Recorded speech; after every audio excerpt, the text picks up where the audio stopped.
Welcome, everybody. This is always a fun one.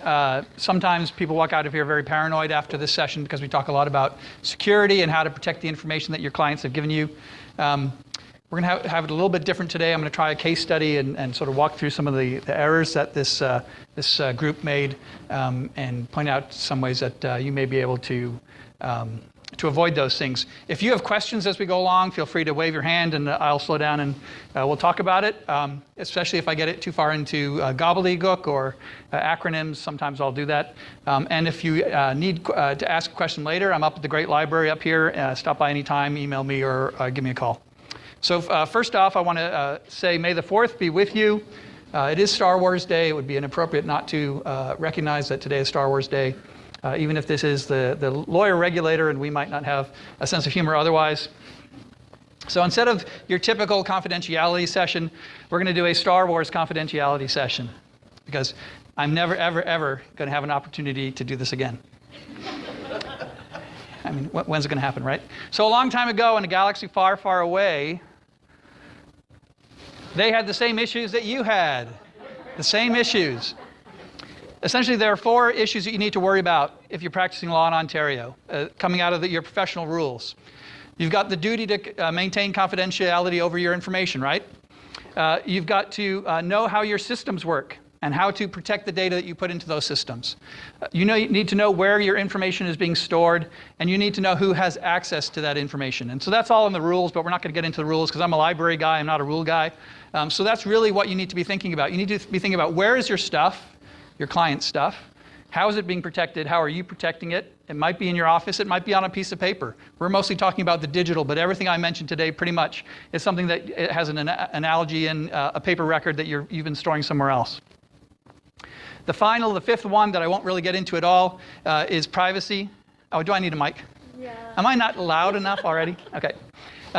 The final one, thank you for the mic. The final one is privacy. That's a business owner's issue. If you've got private information, which is different from confidential information, you've still got a reason to protect that. And so all of that comes into the same bucket of information that you've got to protect as a lawyer. So you've got your professional duties, and then you've got your privacy duties to your clients. And those are different things. You might treat your credit card data more in a more protected way in a bank account, say, or in some sort of technology that protects it differently from your client confidential information, but you still have the same obligations. So we're going to do a case study of the Sidious Tyrannus data loss. And some of you may be aware who these people are.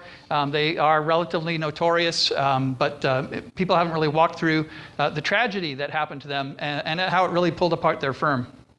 So we had 2 men. They were a boutique firm. They only allowed 2 people to work at the firm at any given time. It was sort of a religious thing with them. One of them went by the term the Emperor. The other one went by the term the Count. It was sort of their nicknames inside the firm, but that's how I may reference them during the session, so just keep that in mind. We've got 2 guys who were hired by some clients to help them with some trade issues that they had, some trade lanes that they wanted to open up, some other activities in their universe. And as part of that, they were given some very special data. And they lost control of that data. And they lost control for that data for reasons that you may face in your practice as well. The first one is portable devices. They were handed this data on a portable device, literally as big as your hand.